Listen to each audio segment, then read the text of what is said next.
All right. Hello, everyone. Welcome to Free Write Friday. My name is Jessica Lynn Johnson. And for those of you who don't know me, I am the founder of Soaring Solo Studios, which is a company dedicated to the development and direction of one-person plays. So that's what we do here, and we are passionate about it. We work with clients all over the world and in Los Angeles, in Florida, Mexico, Canada, you name it.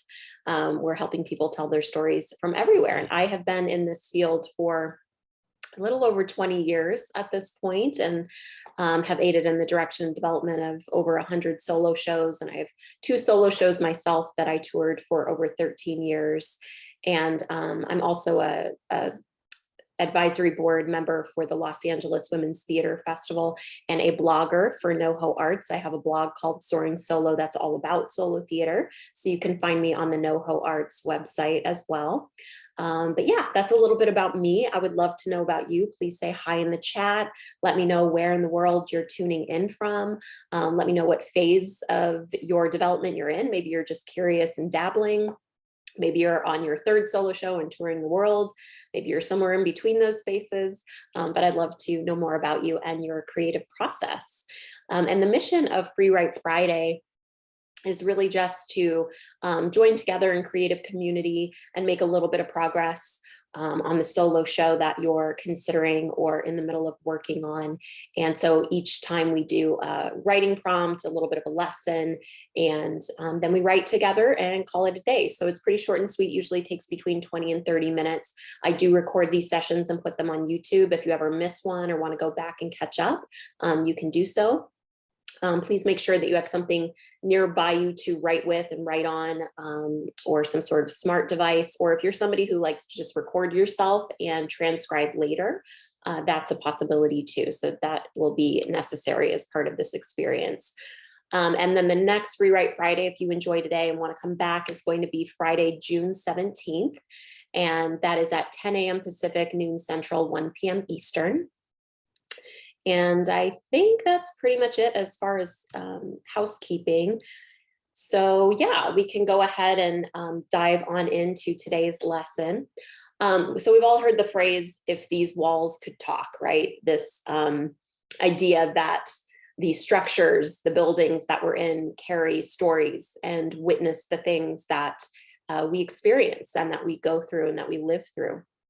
So in the spirit of that, I want to play with personification. If you know me as an instructor and director, you know that a lot of my shows feature personification. It's a tool that I really love to use in solo theater because it is quite theatrical and there's a whole lot of benefits to it.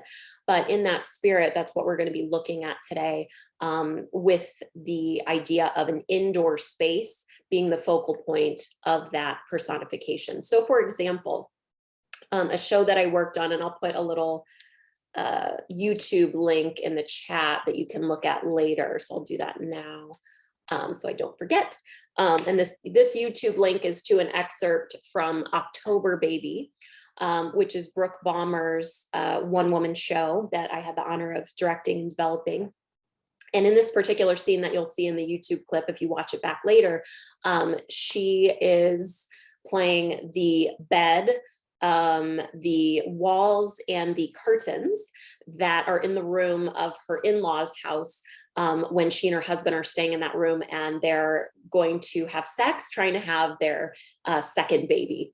And it's a hilarious scene, and it was a really creative choice so that she does go back and forth between the actual act out of that moment with her and her husband and then becoming these inanimate objects within the room to bring the story to life. So it's a really nice balance of the realism of the moment as well as playing with personification and a little bit of the fantasy element. So again, I encourage you to go after we're done today, look at that link and see Brooke's work so you can get an idea of the possibilities that we're talking about. And I think that personification is really useful for a few different reasons. One, it can help you find comedy in something that really wasn't that funny, or heighten the comedy of something that already has a comedic edge. It can also create a very safe distance between you and a story that you're telling that might have trauma or significant drama in it, and you need a little bit of distance and to have it be told through the eyes of a different character. It's obviously outside of the box and a creative choice. It's not your run of the mill to play an inanimate object or a location and bring that to life. That is going to be something that allows you to stand out as a solo artist and have a slightly different approach than most shows. And it also is a great challenge for you as an actor, you know, really trying to think through the perspective of a location or an inanimate object. So with that in mind, I want you to start thinking about locations that might have an impactful or meaningful memory, negative or positive. So I'll throw out some examples like childhood bedroom where your mother always tucked you in at night, the basement of the house you grew up in where the boogeyman always was, the office you work in where you found out that your colleague got the promotion and you didn't, the yoga studio where you found healing for parts of yourself you didn't even know were wounded, the restaurant where you celebrated your 10-year anniversary, the church where your pastor chastised you for any number of sins, the hotel room where you finally gave yourself a much needed vacation. So those are some examples of locations with meaningful, for better or worse, memories associated with them. So I'm just going to give you like 30 seconds and I want you to just identify for yourself one location, one interior location that holds a significant memory for you. And so yeah, just take a few, like 30 seconds to do that, and then we'll move into writing and I'll give you some guidance with that, but just take a moment to think of that space for yourself.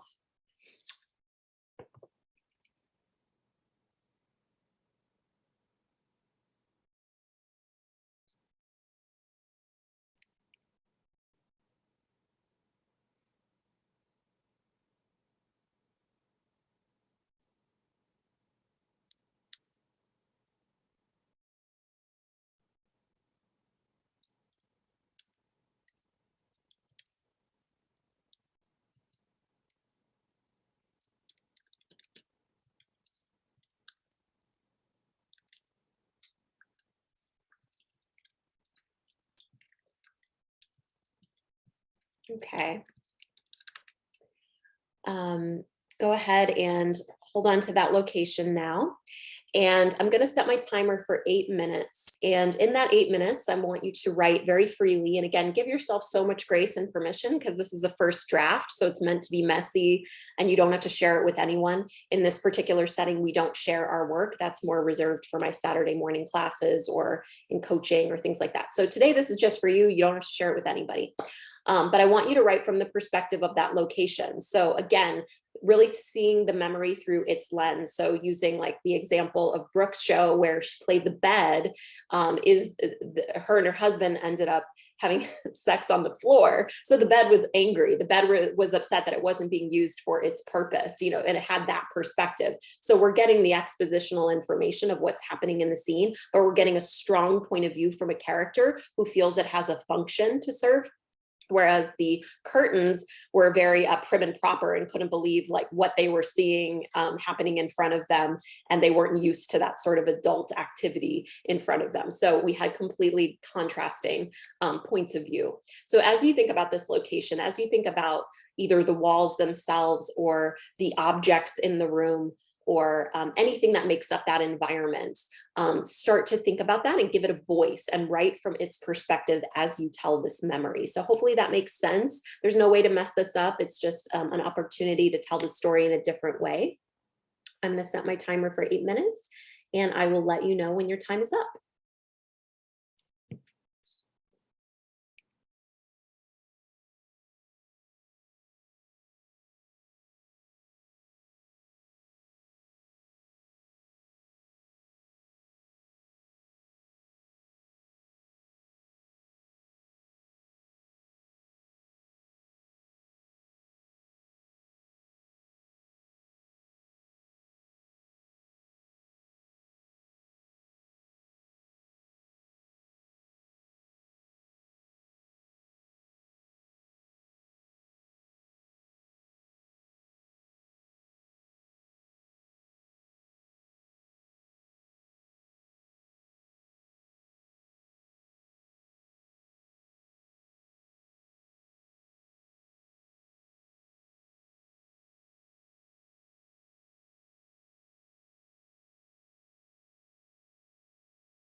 You have about 4 minutes left, 4 minutes.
And just about 30 seconds left.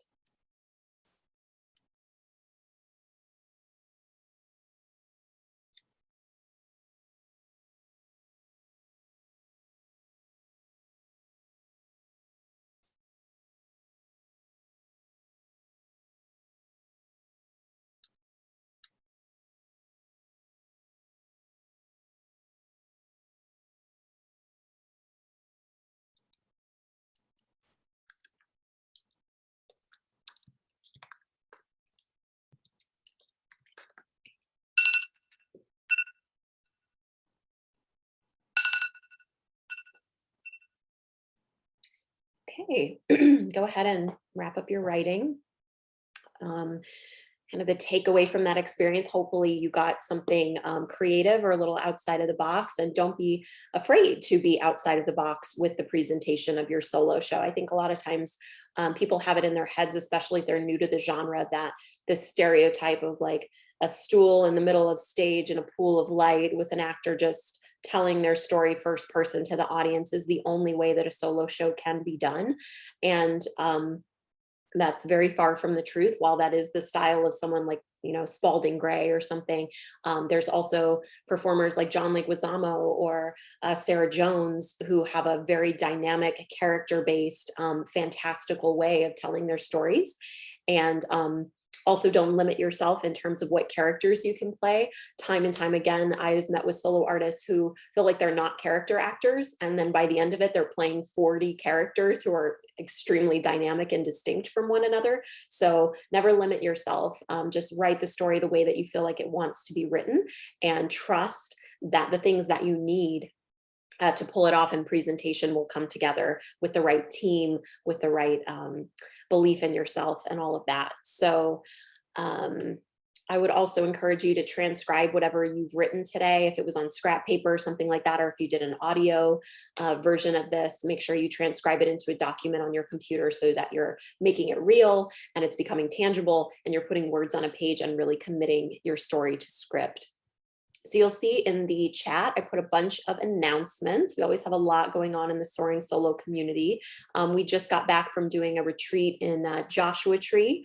Was it a week ago or a couple of weeks ago? I don't know, time is like flying by, but we were in Joshua Tree together and we had just a magical solo theater festival and retreat where the whole focus was immersion in solo theater workshops and performances and shows. And it was amazing. So we're going to be doing that again next year with my co-producer, Kevin, and I, once we get a little rested and have time to debrief. So anyway, that just happened. But coming up tomorrow, if you're available, 10 a.m. Pacific, noon Central, and 1 p.m. Eastern is my free class that I've been teaching for a decade called The Art of Creating the One-Person Play. So it's a 90-minute experience on Zoom where I lead you through guided meditation and visualization, and then we write together. And then there is an opportunity to share what you've written in, through that writing prompt if you'd like to. And there's also an experience at the end of class, if you want to bring something that you wrote outside of class, as long as it's solo theater, where you can present it and get my feedback and get your solo community's feedback as well. So that's happening tomorrow. You can sign up on my website, soaringSoloStudios.com, under events and free class.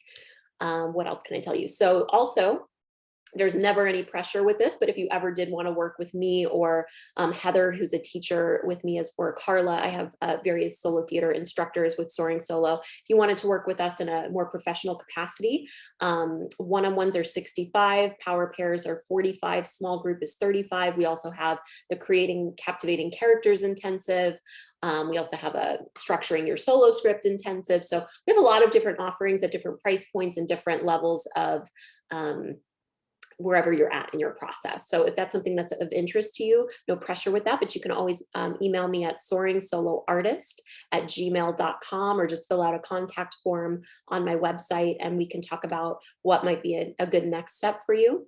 If you're further along in your process or you just want to set a meaningful stake in the ground, I'm all about setting meaningful stakes in the ground for your solo work to make it go from dream to reality. I have been producing an online virtual reading event called Revealed.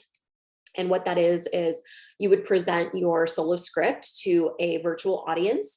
I'm the host of that event. We get feedback and that helps you implement the things that maybe you had blind spots about or edits you need to make or rewrites, or just lift your confidence that you have a story to tell and kind of dip your toe in. If that sounds like something that you'd be interested in participating in, again, just email me about that and we can talk about it. It was set to just be from the fall until the spring, but it's been going so well. So I think I'm just going to make it an ongoing experience because Revealed has been very well attended and very well received. And it's been such a gift to the solo artist to be able to share their work in a safe space, like an online reading, before they commit it to memory and go out in front of a live audience with all the technical bells and whistles and things like that. So that's something to think about. And again, that's called Revealed.